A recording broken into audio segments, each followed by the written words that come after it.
Hi, I'm Cheryl. Welcome to my channel.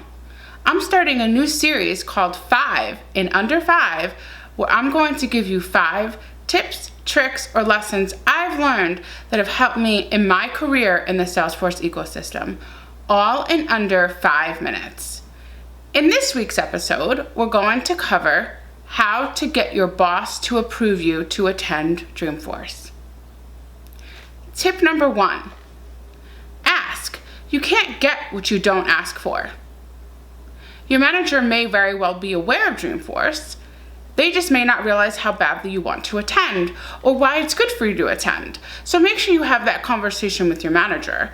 You'd be surprised how many managers don't realize their employees want to attend a conference like this. So make sure you have that conversation. Tip number 2. Be able to answer questions such as why and what about attending Dreamforce. Why do you want to attend, and what do you plan to do, and what do you plan to do with that information that you learn? The more you can answer those questions, it not only helps your manager and your company approve this, but it also helps you figure out why you really want to attend and what you plan to get out of it, how it's going to help your company, how it's going to help you as a professional, and how it's going to tie into things that you're working on. Maybe it's an implementation of a new feature. Maybe it's a problem that you're trying to solve. Maybe it's that you want to gain some new skills about existing things that you're using. All of those questions are really great to have answered before you even go to your manager in tip 1. Tip number 3, share. Share everything that you're learning, even before you attend Dreamforce. Have you read a blog post, attended a webinar, attended a user group where you learned something that could be valuable to your manager or your teammates? Make sure you're sharing that information. I think when somebody starts sharing information like that, the thought process begins, well, if they learned all this from a 1-hour webinar or reading a couple of blog posts, imagine what would happen if we sent them to 4 to 5 days out in San Francisco for Dreamforce. I think it really starts getting managers starting to think, wow, this really could be a great spend of our time and our money of sending this person to Dreamforce. Tip number 4, make Dreamforce part of your compensation package.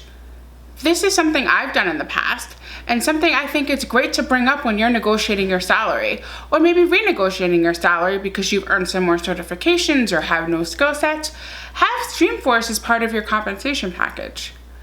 You know, a lot of people think about compensation just as salary. You have to think about it more than that. It could involve a training budget as well, and I think Dreamforce is a great thing to include as part of that.